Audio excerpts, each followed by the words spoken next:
Welcome to the closing keynote session of the Symposium on Computing for the Common Good, sponsored by the College of Information and Computer Sciences at the University of Massachusetts Amherst. Thank you all for joining us today. We know that for most of you, video conferencing is how you spend many hours each week. So we appreciate that you have made time to spend a few more hours Zooming with us over the last 2 days. My name is Shlomo Zilberstein. I'm a professor and associate dean for research and engagement in the College of Information and Computer Sciences. I'm also the director of the Resource-Bounded Reasoning Lab, where my student and I study the foundations and applications of AI planning and decision-making algorithms in support of autonomous systems that can operate under uncertainty, missing information, and limited computational resources. That is, in normal real-world conditions. Today, I'm delighted to introduce my friend and colleague, Jim Kurose, who will deliver the symposium closing keynote address. Jim is a distinguished university professor of computer science and associate chancellor for partnerships and innovation here at the University of Massachusetts Amherst, where we have been fortunate to have him as a colleague since he got his PhD in computer science from Columbia University. Jim has had tremendous impact on our college, on our unique collaborative culture, our growth from a small department to a thriving college, our devotion to mentoring students, faculty, and staff, and our commitment to excellence. He has been a role model to generations of students, faculty, and administrators. Jim's academic roots are in the field of computer networking, network architectures and protocols, network measurements, sensor networks, and multimedia communication. But he has anticipated early on the transformation that our field has experienced with the growing emphasis on data science and AI, as well as the importance of people and the impact of computing on society.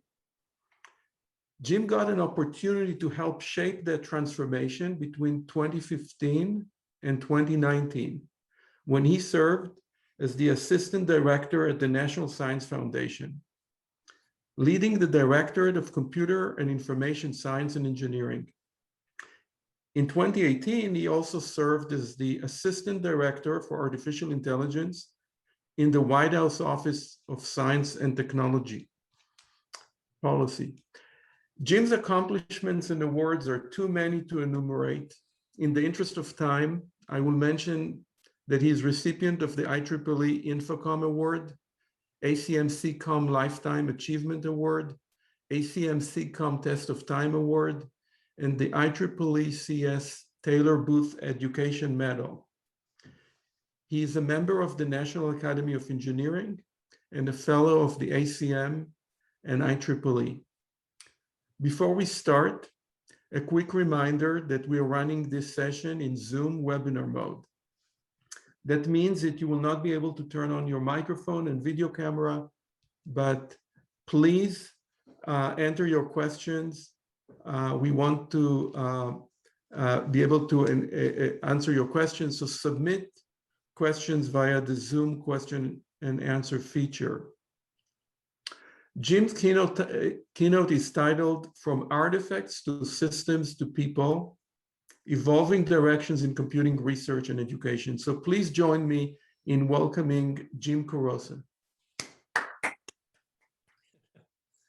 Thanks very much, Shlomo. It's really an honor to be here and to close out here what's been, I think, a really wonderful symposium. And what I really want to talk about here is really a story. It's a story about the evolution of the computing field and where we are now, and in particular, where things look moving forward, not just from a technical point of view, but I think also primarily I want to take a national perspective, because so many things are happening right now nationally in computing that I want to get a chance to address those things.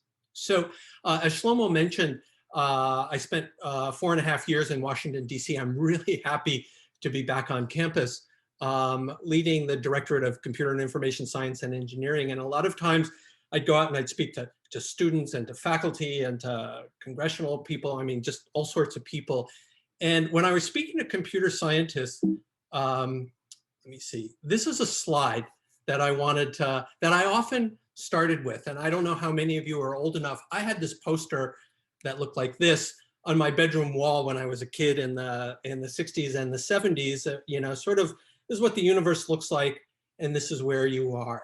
And then I would say, well, this is where computing is, right? Because I think for those of us that are in computer science, we really think that we're really, so many amazing things are happening in computing, the impact of computing, we'll be talking about that, is just felt everywhere. And so somehow computing seems to me to be at the center of the universe. And, you know, so I like to tell stories. So I'll tell you all a story about our, we were in a conversation long before we were actually the College of Information and Computer Science, but we were talking to one of our previous chancellors, and we were talking about how central computing is to a modern 21st century university.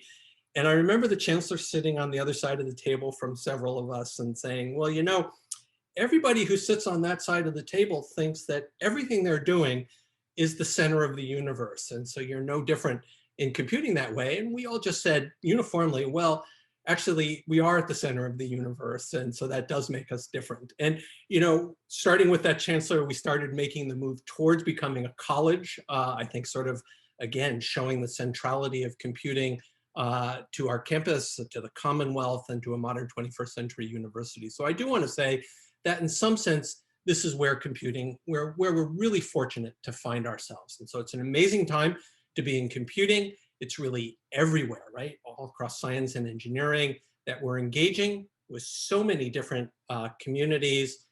And there's sort of a sense of urgency in what we're doing, that there's tremendous opportunity. And I'm going to talk a lot today here in this story, in this narrative talk, about what the opportunities are going forward. So here's what I'd like to talk about.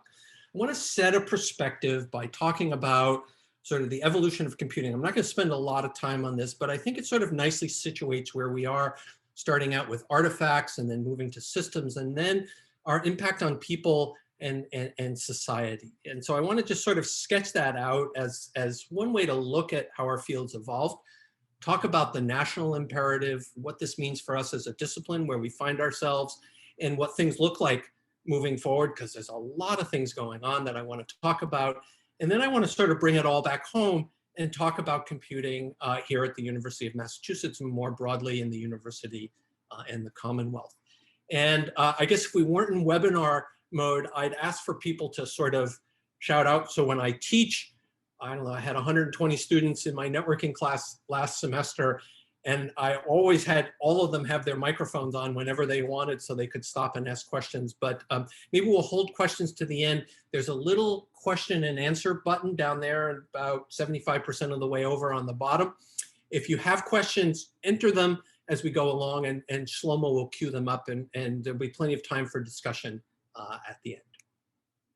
Okay, so I'm going back to 1965 because computing started before that, but that's when we as a program in computer science started at the University of Massachusetts. And I think in the early years of computing, and I'll say up through the 80s and into the 90s, I think there was a lot of focus on the artifacts of computing, the things that we were building, operating systems, programming languages, databases, network architecture. It was focused on these artifacts, cheaper, faster, higher performance, and all of this sort of grounded in the theoretical foundations. And I'll say that there's been a strong current of AI, obviously now, but actually dating back to the founding of our department, and early work in cybernetics and AI there too. So, you know, I think for the field as a whole, this was in many ways sort of our first age where there was a focus on artifacts. I think around the year 2000, the notion of systems and now applications at scale became very important. Obviously, the internet was exploding in terms of size. We're worrying about how to search for information. Our Center for Intelligent Information Retrieval was really a pioneer there on information search. The web was exploding, social media was getting started. Data science, not quite yet, but beginning to evolve as a discipline. Data center applications, once we get into the 2004, 2005 timeframe. So we've moved from artifacts, which tended to be more standalone, to more interconnected artifacts and applications at scale. And where we find ourselves today, I guess, I want to say there's a focus across computing on people, on information, on misinformation, on augmenting human capabilities, on issues of privacy.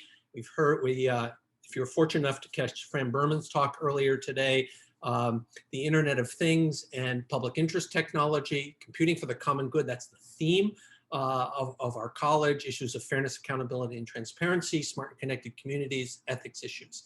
And down at the bottom right-hand corner, I'm going to come back to this report in a little while, but this is a 20-year roadmap for that was put together by the CCC, part of the Computing Research Association, on a 20-year roadmap for research in AI. It came out just last year.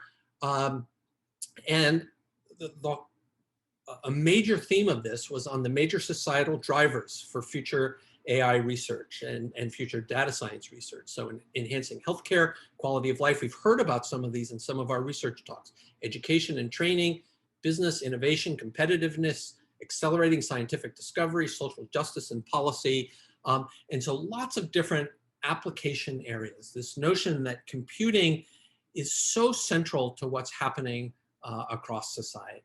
And so that's really all I want to say about this notion of artifacts to systems and people. I may say that in my own field, computer networking, I see this as well. So if you think pre-2000, for those of you who are systems people, here's a network architecture stack starting with the physical layer and going all the way up to the application.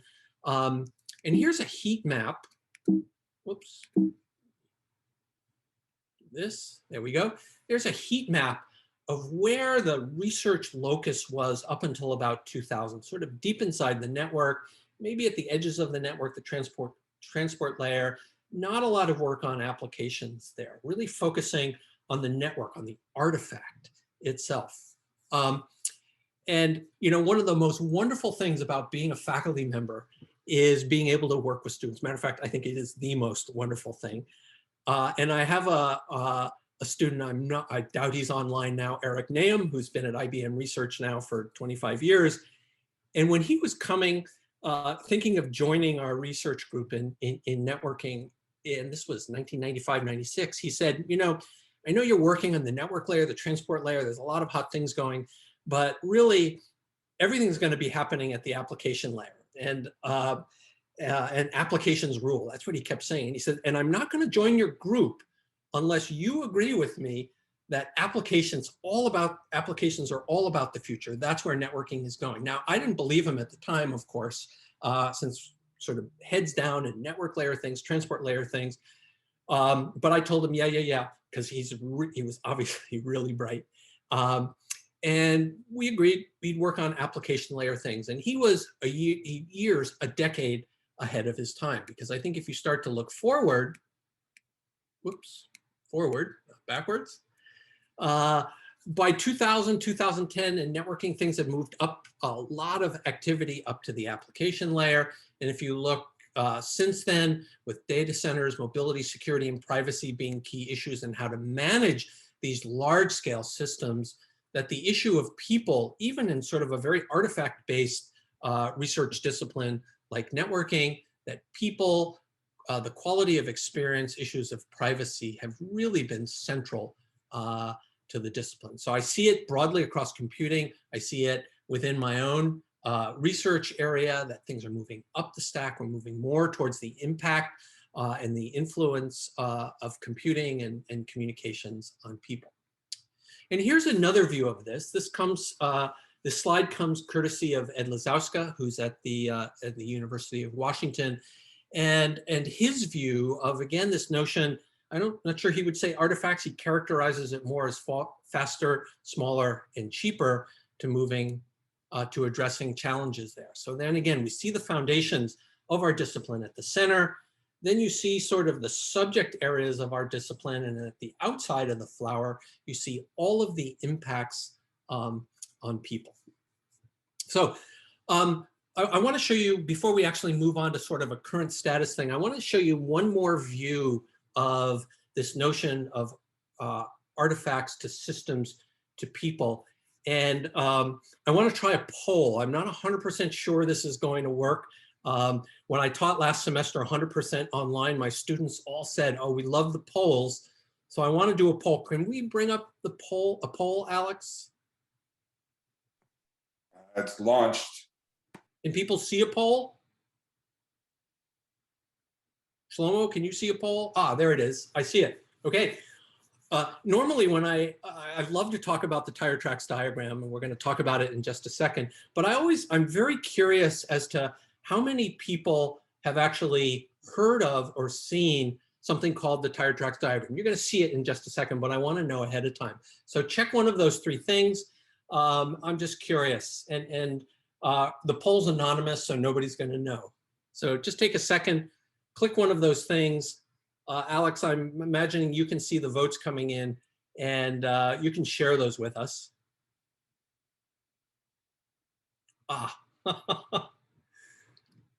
Only 6 out of 35 people who are voting so far say they've heard of it. Okay, that's a little surprising, but that's okay. All right, let's pull that poll down. So I want to talk about a tire tracks diagram, which is another way to think about this notion of evolving from artifacts to systems to people. Okay, so what you see over on the right-hand side are what are called the tire tracks. This comes out of a 1995 report from the National Research Council that's been updated every 5 or 10 years. We're going to go through a couple of updates of that. And what it shows is the following. So on the y-axis, you see time. On the x-axis, you see different broadly areas of computing. And then you see 3 tire track lines. One is red. That represents research activities going on in universities. The dark blue shows research activities going on in industry. And the green, when you first see a green line, that's when it becomes a $10 billion industry. And when you see when it gets fatter, that's when it's a $10 billion, $1 billion industry initially. And the most important things here are these arrows that you see going back and forth. Each of these arrows is a documented case where an idea, a person, a piece of software, a piece of hardware flowed back and forth between academia and industry and into products. And this so well shows, and you see this again from one area to another, and then cross-fertilization between areas. This so much shows the interaction between academia and industry, and how that also helps drive economic competitiveness and economic growth. You might also notice the time frame here, because we're measuring things in decades as well.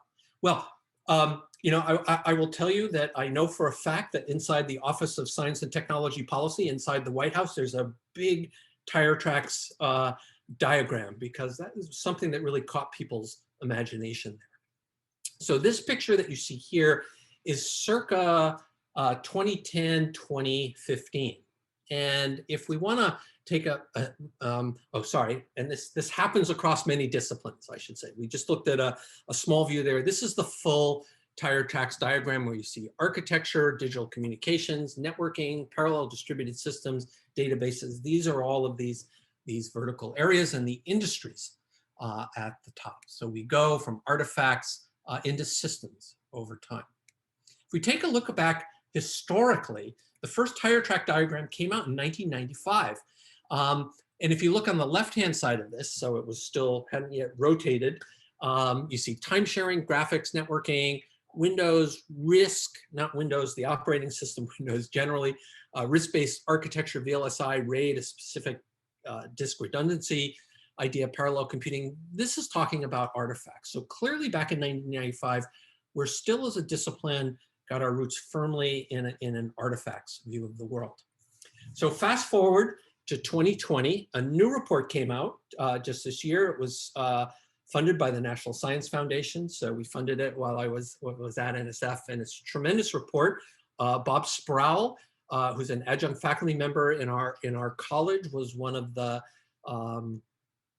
participants who led this study that led to the Tire Tracks 2020 diagram. And I want to look at how it's evolved now over time in the last 5 years. So the first thing, clearly somebody had hired a graphic artist, because it already starts to look a little bit nicer. But we still have the research areas on the left, and we have IT innovations here on the right. So it's just sort of a rotated view of what we saw before. And you see again these very distinctive arrows, and you see the notion of what's happening in universities, in industry, and in products and services, and the cross flow of ideas between them.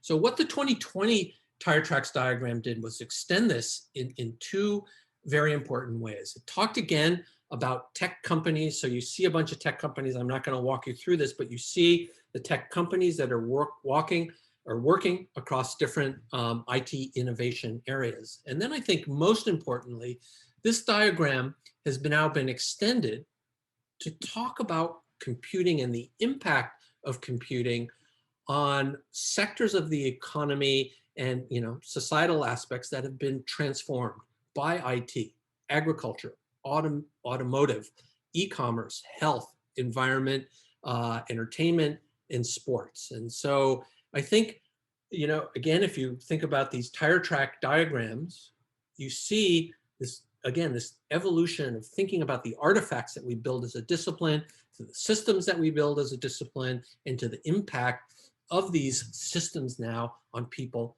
and on society. And that's sort of where we find ourselves today. Okay, so that's sort of this notion of evolution and where we find ourselves today. If this were an interactive class, I'd absolutely require that we have a discussion now with students, but I'm going to plow ahead here and talk a little bit about nationally what's happening in computing as we've evolved to this real focus on people and society, what it means for us as a discipline, and what's happening nationally. So these are just a few observations. The first observation is that within computing, we're seeing a much closer collaboration with other disciplines. And many of you may have heard of convergence research. This is, I think the term was probably coined by a National Academy study that was convened building on some work that had been happening on at MIT around 2010 about this notion that research that's driven by a specific and very compelling problem that requires efforts that are interdisciplinary and actually demand interdisciplinary and intentional integration across disciplines. So that's what convergence means. It's interdisciplinarity, yes. When I was at NSF, a lot of times I would say, but this sounds like interdisciplinary research. We've been doing that for decades. Well, it is interdisciplinary research, but it's intentional, and it's also aimed at solving specific and compelling problems that demand this integration. At NSF, you've probably heard of the NSF Convergence Accelerators. You've probably heard about programs in growing convergence research. The fourth generation engineering research centers are all about convergence as well. So we see this, I certainly experienced this very strongly inside the National Science Foundation. I would say also that as a discipline, we're seeing much closer collaborations with social, behavioral, and economic sciences. In particular, when I was at NSF, we really tried to jumpstart that with what we call Dear Colleague letters to enable and encourage new collaborations between SCIES, computer science, and SBE, social, behavioral, and economic sciences. You see in the top left here. Here's a particular solicitation this year for the future of work at the human technology frontier. I know there are folks in CICS who've been funded under this. And then finally, the advisory committees for our two directorates at NSF actually formed a joint committee to further explore and further encourage these collaborations between SCIES and SBE. They ran a workshop last year, and you see a URL there. I really encourage folks to take a look at that. Okay, so one takeaway in terms of what we see for our discipline, where we find ourselves, are these closer collaborations with other disciplines, in particular SBE. I think also we're seeing an increase in center scale, use-inspired research. And so both those words are important, center scale and use-inspired. The National Defense Authorization Act that was passed actually in the closing days of the previous administration and is operational now called for the establishment, or the continued establishment, I should say, specifically of AI research institutes. So you could read about that there. I'd mentioned earlier this 20-year community roadmap for AI research in the United States. They call for mission-driven AI laboratories, each funded at the order of $100 million a year. That's for each of these mission-driven AI laboratories. And then finally, I know there are people here who have been participating in the AI research institutes, both the previous round and the current round. I know we've got at least several proposals pending from our college in that area. So I see here again, use-inspired research and center scale research being central. So I want to take just a moment here to talk about one piece of legislation that was introduced last year that, if you've been following sort of happenings in science and engineering research in DC, is likely to be introduced sometime this spring, at least what I'm reading in the papers. It was called the Endless Frontiers Act last year. It was introduced by Senator Schumer and Young, I believe, a bipartisan bill here. And let me just illustrate or blow up what the 30,000 foot overview is. And that was to establish a new directorate for technology in a redesignated National Science and Technology Foundation, to establish regional technology hub program, and to require reports on economic security, science, research, and innovation for other purposes. So I want to tell you, because this bill will probably come back in some form this spring, I wanted to say a few more words about it if I could. So here are some of the findings from this bill that, and this is going to be mom and apple pie. We know this, right? This is part of us being at the center of the universe, if you will, that there is tremendous social economic benefits that flow from the research that you've been hearing about in the symposium, that there's a need for increased investment, I mean, significantly increased investment in research, education, tech transfer, and in the innovation ecosystem. And so there you sort of see, and this was called out as sort of the second finding, this notion of coupling research to use-inspired research, in particular to tech transfer, to economic competitiveness, and to the innovation ecosystem. And then also the importance of boosting fundamental research that is focused on what's called industries of the future. And we'll come back to that term in just a second here. Now, the bill itself, this is last year, so who knows what this year's bill, if there is one, is going to focus on. But here are the 10 areas that were called out in the Endless Frontiers Act for this kind of particularly increased investment: AI, machine learning, high performance computing, computer hardware, quantum computing and information systems, robotics, automation, manufacturing. Now, this is not just about computer science, right? This is about all of science and engineering, but you can see computing woven into all of these. Actually, I think in each of these 10 areas, computing is going to play either a central role or a very, very important. You see cybersecurity, data storage, data management down there. So again, this is just the bill that was filed last year. It didn't make it through the House, or it did make it through the Senate where it was filed. But the word is that, at least what you read, it will be filed again and again. It was introduced by the Speaker of the Senate, the leader of the Senate last year. Just in terms of funding levels, last year the bill called for an increase of $100 billion to NSF over 5 years. And that, when you talk about transformative amounts of investment, That's what we're talking about here. The annual NSF budget's about $8.5 billion. So it's talking about adding on average $20 billion a year to what's currently an $8 billion budget. So this could be a very, very major thing for the National Science Foundation. Okay.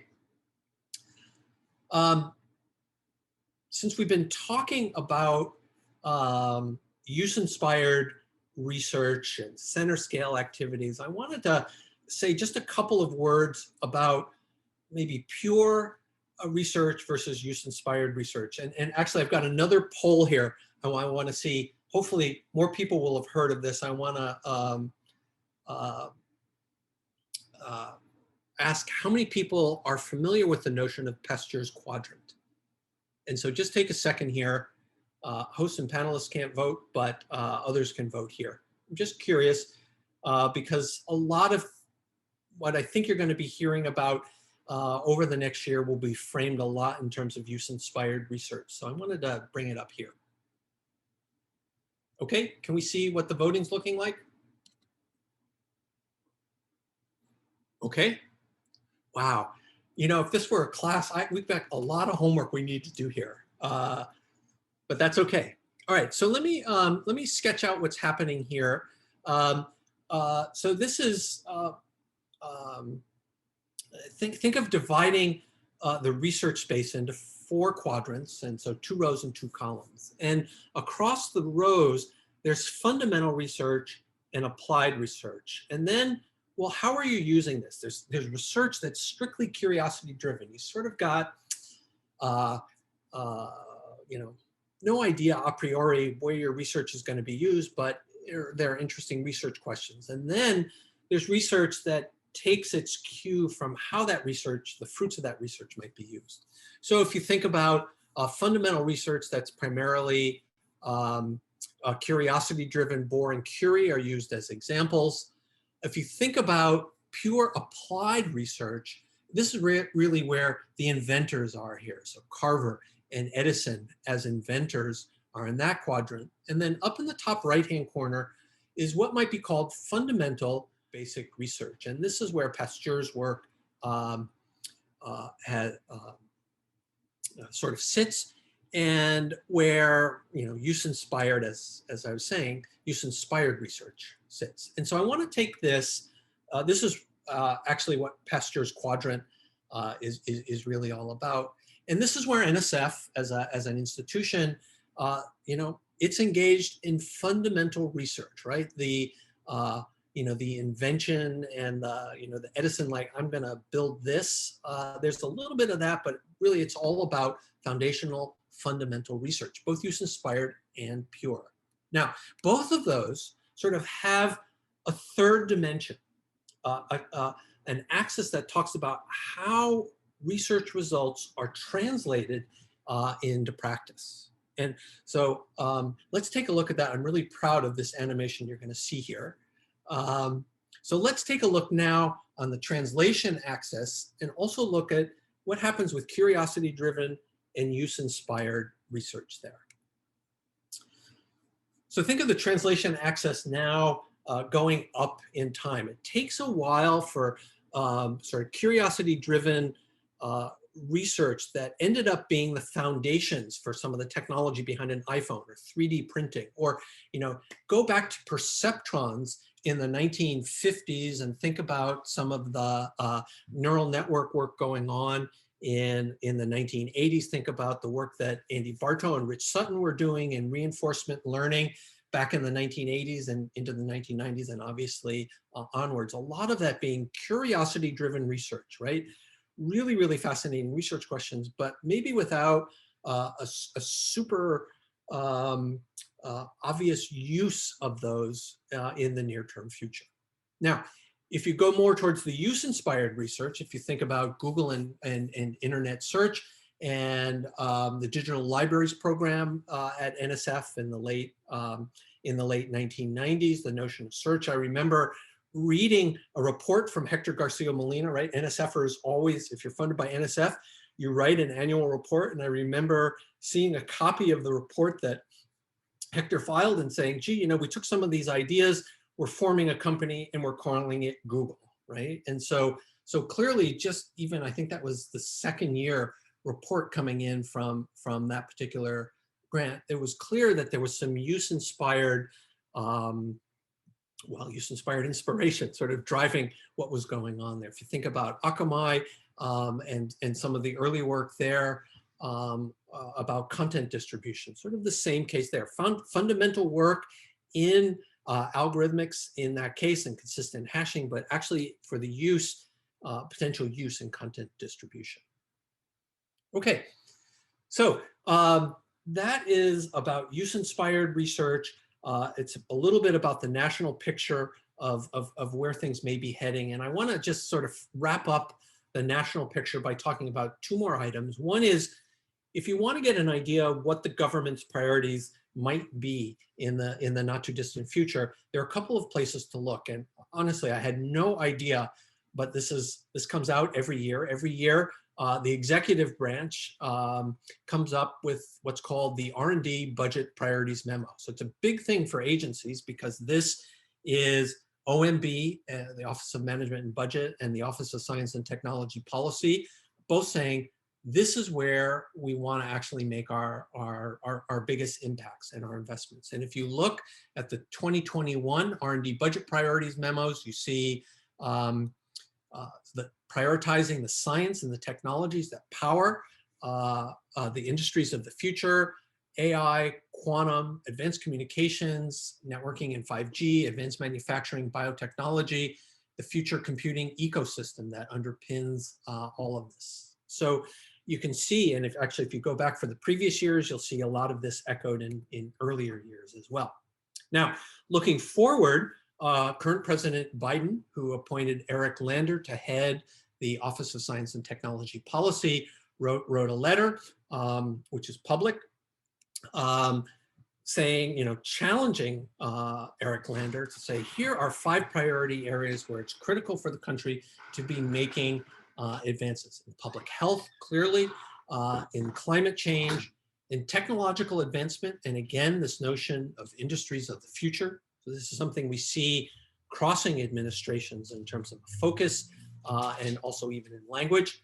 How can we advance the development of technologies and industries that ensure economic prosperity, national security? Again, this focus on societal, national applications. Again, the issue of equity in the creation and the benefits of science and technology, and the longer-term health of the science and technology ecosystem. That's all about workforce development and education.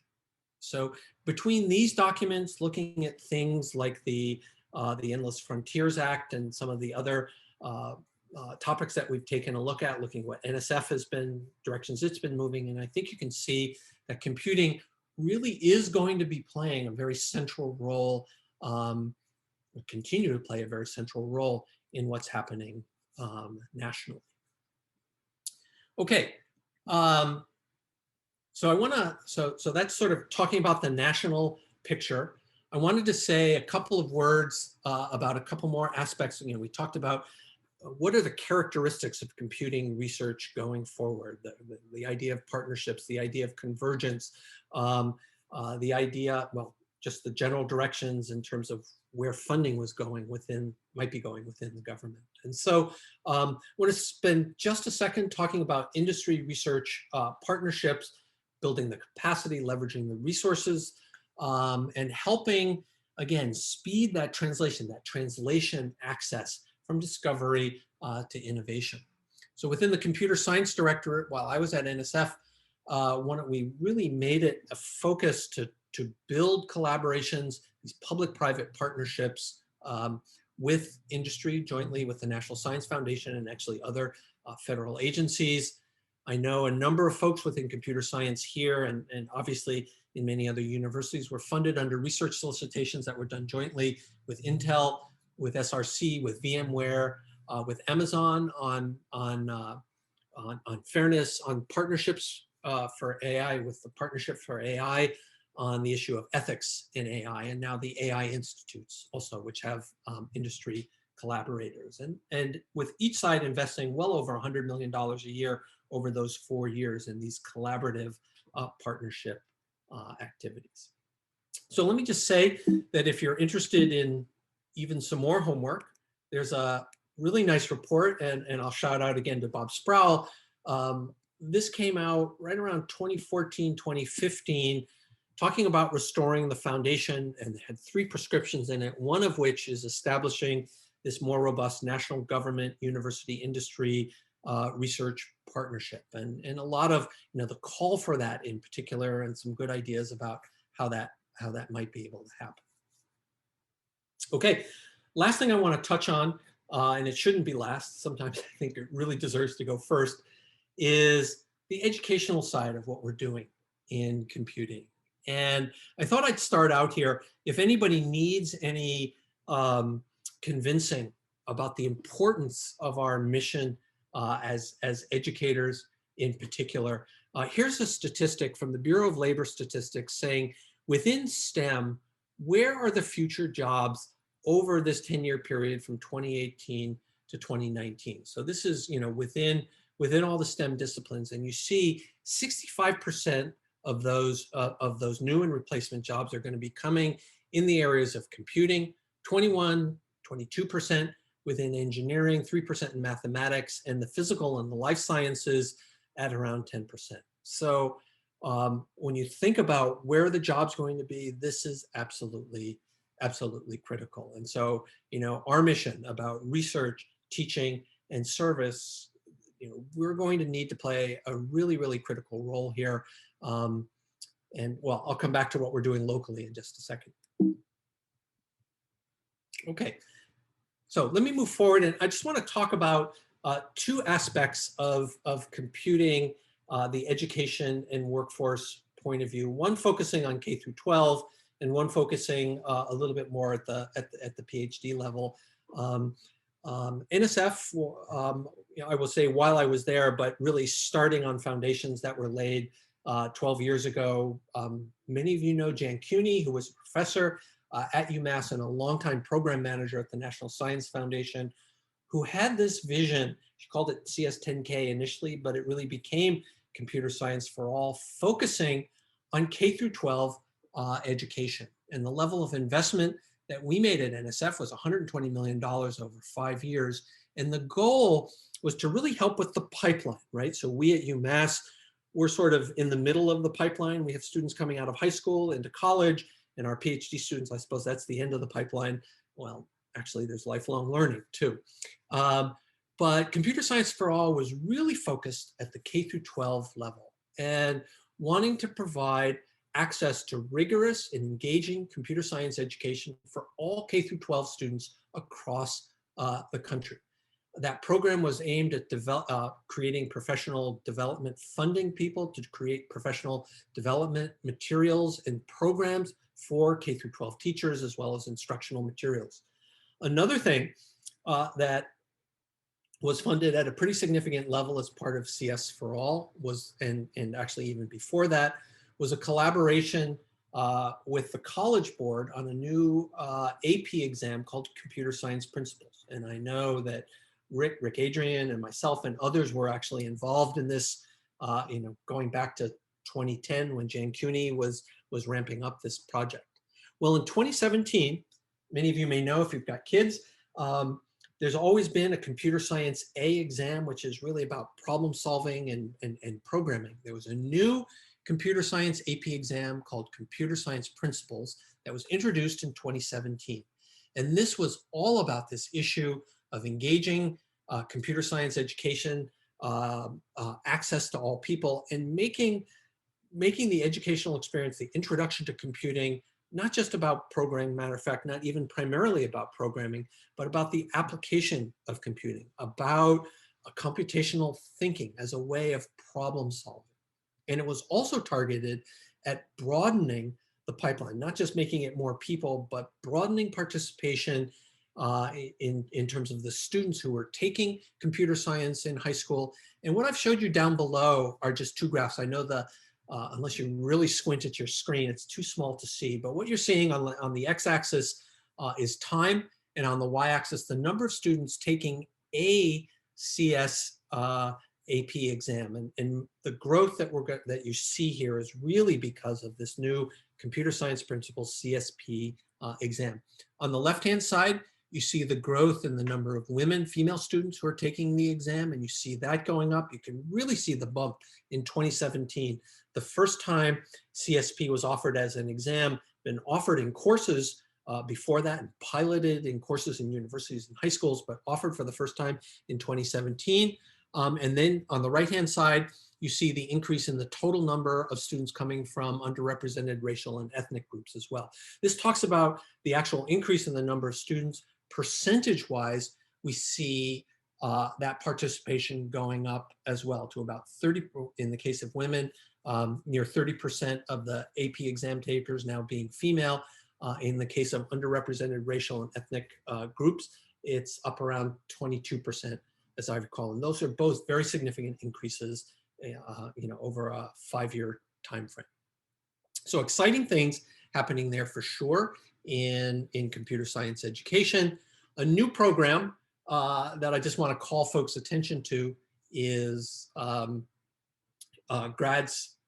CS grads for the US. This is a program for people who have undergraduate degrees and want to now come back and study computer science at the PhD level, targeting bachelor students who want to return from industry to get a PhD program.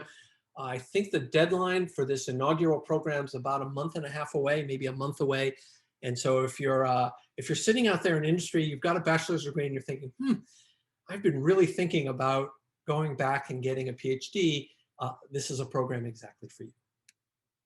Okay, so let me wrap up here by taking this home and really talking about what's happening locally here within cs.umass.edu. And we've talked about a couple of things here. We've talked about collaboration across disciplines first, right? And Shlomo in his introduction talked about this culture that we have within our college and previously in our department of interdisciplinary collaborations. Back when I was dean in 2008 for natural science and mathematics, I did a study, so I had the data, so I wanted to talk about it here. I looked across all of the campus at the University of Massachusetts and said, which department has the largest number of collaborations, funded research collaborations that extend outside the department? And maybe not surprisingly, computer science was number one there, but it had half again as many funded research projects than the department that ranked second highest, polymer science and engineering, in terms of interdepartmental research collaborations. And this is something that we see continuing today. Think about the centers that you've heard about, talked about during the symposium here, computational social science, the Center for Data Science, Smart and Connected Society, cybersecurity. These are all interdisciplinary collaborations. So I want to give us a big green check mark here for this. It's important. We see it starting to happen more and more naturally, nationally, but this is something that we've been doing at UMass for quite a while. We've talked a lot about center scale activities. You've heard from speakers who are members of a number of these center scale activities that you see here. Ones that we've had in the past, the Center for Collaborative Adaptive Sensing of the Atmosphere, a National Science Foundation Engineering Research Center that involved electrical engineers, radar engineers, computing, atmospheric scientists, and social scientists that was headquartered at UMass. And even before that, the Center for Real-Time and Information Complex Computing Systems. I think that's what CRICS stood for, something pretty close to that. Rick Adrian, Bruce Croft were some of the real initial movers and shakers behind early CRICS activities. So I want to give ourselves a great big green check there also. And then lastly, I want to talk about workforce and education. We've seen that nationally important. And you can probably guess I'm going to give us a big green check mark here too. But I want to flag a couple things that where I think that our college, our department has really been a leader over the years, going back many decades. So back in 2000, an IT minor, IT across the curriculum, was introduced with computer science playing a leadership role, but working very closely with social, behavioral, and economic sciences, humanities, and fine arts, and also the School of Engineering. Rick, Adrian, and I were involved in starting something up called the Commonwealth Information Technology Initiative that involved all of public higher ed, so all of the community colleges and all of the state colleges, as well as the University of Massachusetts system, where you see IT across the curriculum. Again, this notion of computing sort of reaching out and touching so many other disciplines.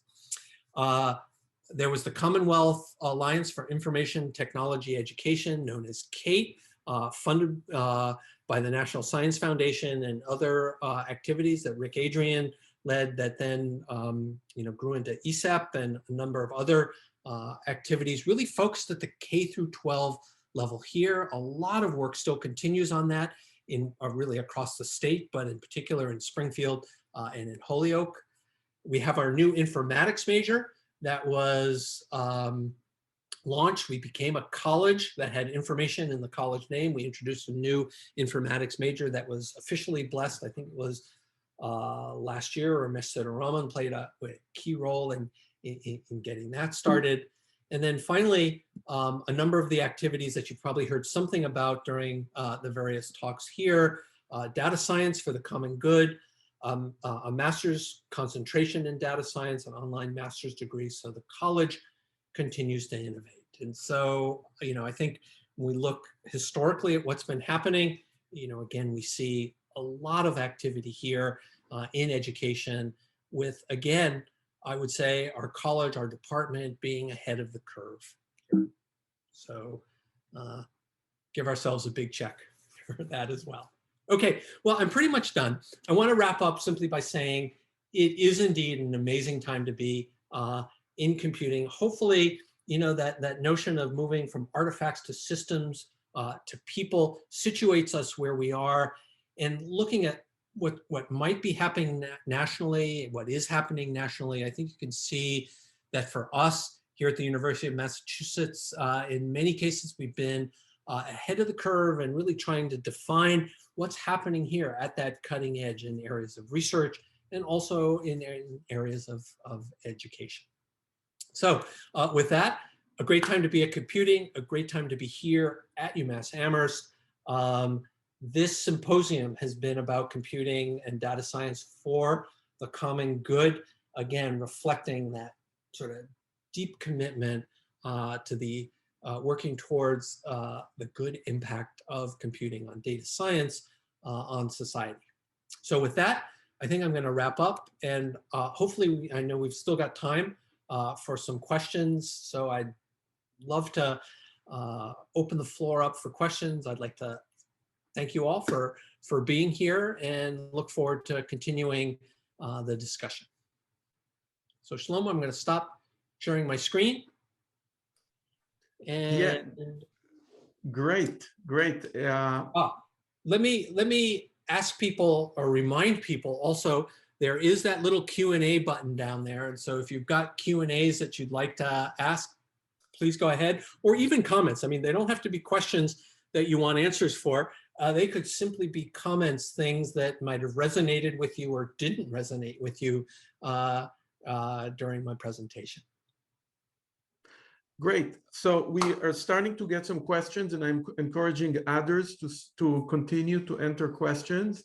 And maybe just as a warm-up, as the field is gone from emphasis on artifacts to systems and people, you talked about the changes to education that need to accompany that, and our own initiatives with the IT majors and informatics degrees that put us ahead of the curve.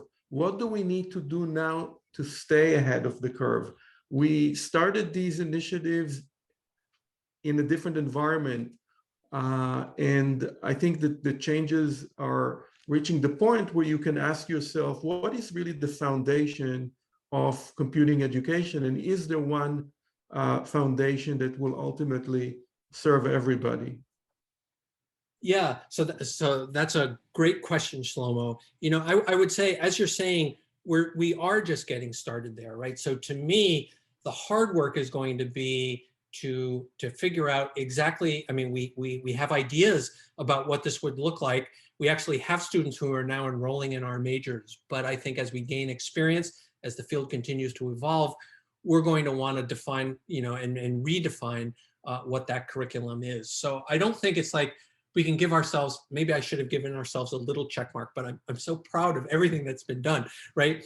For that in particular, I think we are just getting going on that, right? And so we've got a check mark for we're doing the right things, but that doesn't mean it's a check mark, it's all done, and we're on to something completely different. I think that for the field as a whole, we're going to always have our deeply technical computer science major, which is a wonderful thing, right? And our students go out and do great things like that. But remember, when we started the informatics major, this was for a student population that didn't want that super deep technical. They were interested more in the applications of computing. And I think what that new curriculum means to them and how we best do that to help them with their career paths, and we're going to do that in collaboration with the students who go through and also with industry, I think that's a lot of hard work ahead. Do you see a future where, to push this a little bit further, where app development and programming is perhaps no longer a predominantly computer science job, perhaps even a blue-collar job one day, where the tools are much more intuitive and much more reliable? Oh, so that's a great question. I believe firmly that the future belongs to the creative people who create content. And, we as computer scientists, we create technology primarily, and technology is a wonderful thing to be creating, certainly with, the vision of automatic programming that people have been working about and thinking about. Even the question of how you put together apps, it's a lot more about using existing libraries and putting things together rather than, starting and sitting down and typing, main, open paren, close paren, right? We just don't, that's not the way we build software anymore. So I think you're absolutely right that the software development process will, I think, become more accessible to more people as we have higher level application structuring, abstractions, and ways to put those things together. I think computer scientists will always have a role in everything that sits below that. But I think you're right that the development of apps are going to be, I don't want to say more democratized, but maybe I'll say that. But it's going to be a much broader group of people who are going to be able to add that creative content to applications. Now, there is one question about equity beyond education among the technology creator, going back to our kind of core CS degree, how we improve equity and participation at that level, and whether you have any thoughts about that. Yeah. So let me divide that into along two different dimensions. First of all, along the access to the field. I think computer science for all, again, and I think all the diversity and inclusion activities that are going on within our college are great examples about how we're really trying to open up access to that to broader groups of students. I think there are lots of ways to do that. I think we're really, there's an incredible focus on that in the college. I think there's a very strong focus on that through programs like CS for All. So that's about access into the program. There's a lot of support. There's a lot of resources that need to be committed to doing that. But I see us with a strong intention to do that, right? And nothing ever happens without intention, right? Because if nobody's passionate about it, people can say, oh yeah, that's important. But unless you're working on it, nothing's going to happen, right? You need resources, you need vision, you need passion to do it. And I think we've got all three of those, and I think we're moving ahead. During Fran Berman's talk, there was a really interesting question about equity and access to technology. So she was talking about smart cars, for example.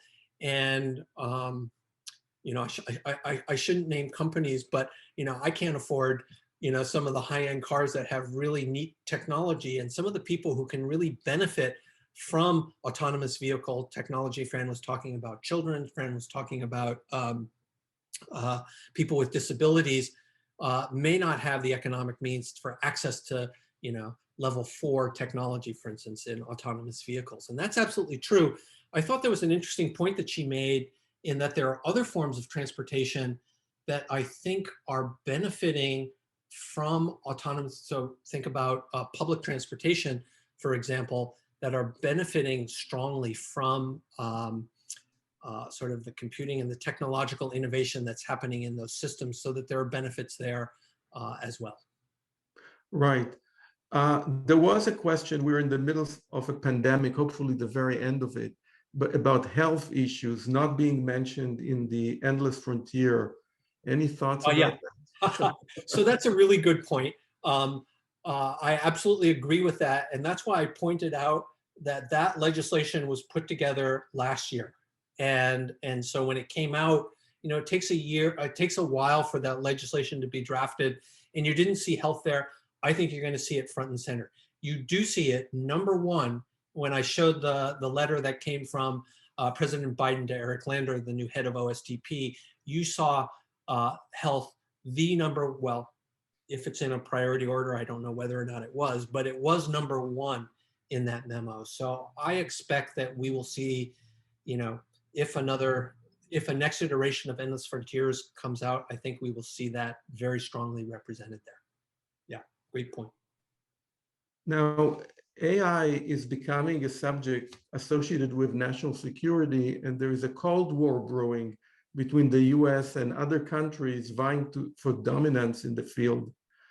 What do you think the US needs to do to keep its leading position? And given how successful was the US research and industry in developing a lot of innovative technologies, as we move to more data-driven innovation, countries that perhaps have even more data and are willing to test things more rapidly could benefit from this. Are you worried that this will both put us at a disadvantage, or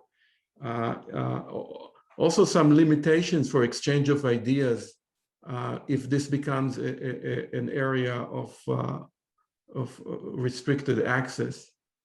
Yeah, wow. I'd love to engage in at least an hour-long discussion on that topic. I mean, because it's a really, really critical topic.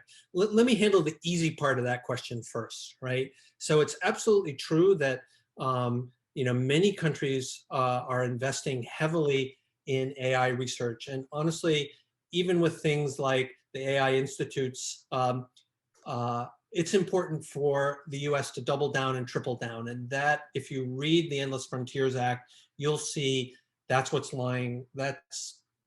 at least in large part, one of the core central tenets about why we need something like the Endless Frontiers Act. And again, the benefits that we've seen from open research, right? So when you look back on all the great accomplishments coming out of science and engineering research in the United States, I want to remind folks, remember, that's open research, right? So it's what we're publishing in the open literature. So there's the need, absolutely the need for that. Now, certainly, those of us who have been in computing for so long know that any technology that we work on is a double-edged or double-sided technology that has uses in the open and uses, I guess, for classified national security and national defense needs as well. The work that we do as researchers is always open. It's always in the public, so the public's going to benefit. And if we focus on translation, then companies and economic competitiveness can be built on top of that as well. It's absolutely, though, going to have impact on national security and national defense. And if I could give you all just a little bit more homework to read, especially if you're interested in the confluence of artificial intelligence and national security, national defense. It's very timely to talk about this. Just about 2 weeks ago, I think it is, there was a congressionally created study on the National Security Commission on Artificial Intelligence. And it was commissioned specifically look, and their report is public. So, and people can email me, but if you were to search for it on the web, you'd find it very quickly. And actually they had a presentation just a couple weeks ago that was also taped that you can watch. That's fascinating.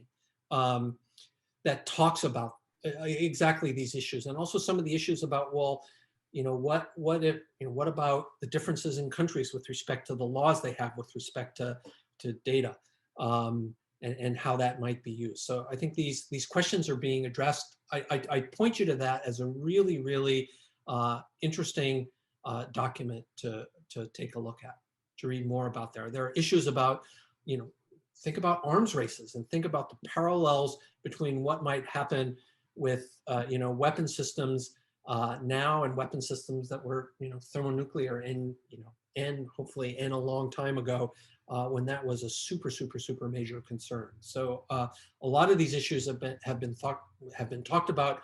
I'll credit Congress. I'll also credit the DoD with thinking a lot about the ethical implications of artificial intelligence. Over the last year and a half, the DoD actually took and went on the road for a number of listening sessions about this issue of ethics and AI in a military context. Right. Interestingly, the focus of systems and people is also creating a lot of new challenges for developing new artifacts and going back to the drawing boards with artifacts and what they need to satisfy. We're getting to the last few minutes. Can I just make one comment? So I agree with you, Shlomo, about going back to artifacts. I think what's different now is we're not being driven so much by faster, smaller, and cheaper, but we're being much more driven now by societal impact and use. And I think that's an important difference. But you're right, we are cycling back to artifacts. Right. Okay, we have just a couple of minutes, so let's thank Jim for the insightful presentation. And thank you everyone for your attention and engagement. This marks the end of the 2021 CICS Symposium on the Computing for the Common Good. Over the two-day event, you have heard keynotes, faculty research presentations, and panel discussions, all inspired by the vision and mission of the college. We strive to deliver on the promise of computing for the common good by developing secure, fair, trustworthy, easy to use, and helpful technologies to advance science, improve our quality of life, and contribute to the progress of society. To meet these goals, we work across fields, collaborating with researchers and industry partners from many disciplines. During the two faculty sessions, we were able to offer 14 selected researchers and their contributions to the common good. That's just a fraction of what we have to offer. In the next 2 days, we will be sending out a link to an online video showcase. This showcase will contain all the videos and sessions from the event. It will also contain additional research videos submitted by college faculty and their students. I encourage you to browse this showcase to learn more about our work. The showcase will enable you to submit questions to the faculty whose research is of interest to you. Our work is made possible by a very long list of sponsors, too many for me to thank individually here. A few, however, deserve special mention. We already said a couple of times that the vast majority of our faculty efforts are sponsored by the National Science Foundation. The Massachusetts Technology Collaborative provided a $5 million grant that enabled us to build and operate one of the biggest and most powerful high-performance computing clusters among our peers. And the Mass Mutual Foundation provided us an unprecedented $15 million gift back in 2015 that has been vital to the success of the Center for Data Science, the Cybersecurity Institute, and the college. Thanks to Mass Mutual, we have been able to hire 10 stellar new faculty in data science and cybersecurity, and they've been a major benefactor of our Data Science for the Common Good student fellowship program. They hire a contingent of our students each year We're deeply grateful for their ongoing support. If you would like to know more about the many benefits of sponsorships or to ask a question, email us at info@cics.umass.edu or feel free to contact me directly at ADRE, Associate Dean for Research and Engagement at cics.umass.edu. Thanks again for joining us.